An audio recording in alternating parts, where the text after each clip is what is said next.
आदित्यहृदयम्। ततो युद्धः परिश्रान्तम् समरे चिन्तया स्थितम् रावणम् चाग्रतो दृष्ट्वा युद्धाय समुपस्थितम् दैवतैश्च समागम्य द्रष्टुमभ्यागतो रणम् उपागम्याब्रवीद्रामम् अगस्त्यो भगवान् ऋषिः राम राम महाबाहो शृणु गुह्यम् सनातनम् येन सर्वा नरीन् वत्स समरे विजयिष्यसि आदित्यहृदयम् पुण्यम् सर्वशत्रुविनाशनम् जयावहम् जपेन्नित्यम् अक्षय्यम् परमम् शिवम् सर्वमङ्गलमाङ्गल्यम् सर्वपापप्रणाशनम्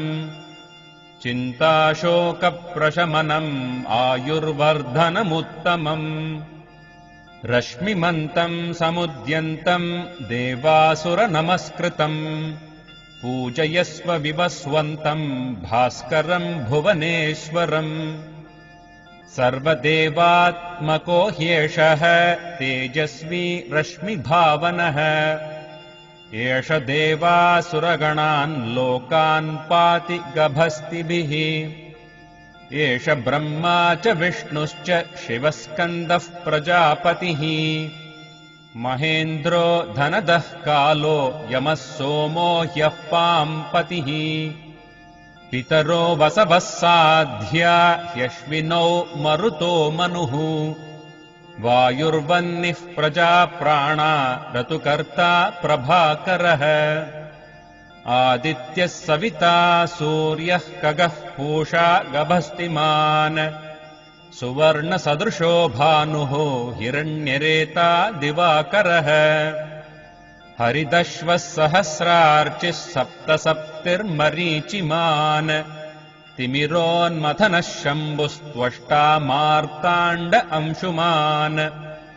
हिरण्यगर्भः शिशिरस्तपनो भास्करो रविः अग्निगर्भोदितेः पुत्रः शङ्खः शिशिरनाशनः व्योमनाथस्तमो भेदी ऋग्यजुस्सामपारगः घनवृष्टिरपाम् मित्रो विन्ध्यवीथी प्लवङ्गमः आतपी मण्डली मृत्युः पिङ्गळः सर्वतापनः कविर्विश्वो महातेजाः रक्तः सर्वभवोद्भवः नक्षत्रग्रहताराणाम् अधिपो विश्वभावनः तेजसामपि तेजस्वी द्वादशात्मन्नमोऽस्तु ते नमः पूर्वाय गिरये पश्चिमायाद्रये नमः ज्योतिर्गणानाम् पतये दिनाधिपतये नमः जयाय जयभद्राय हर्यश्वाय नमो नमः नमो नमः सहस्रांशो आदित्याय नमो नमः नम उग्राय वीराय सारङ्गाय नमो नमः नमः पद्मप्रबोधाय मार्ताण्डाय नमो नमः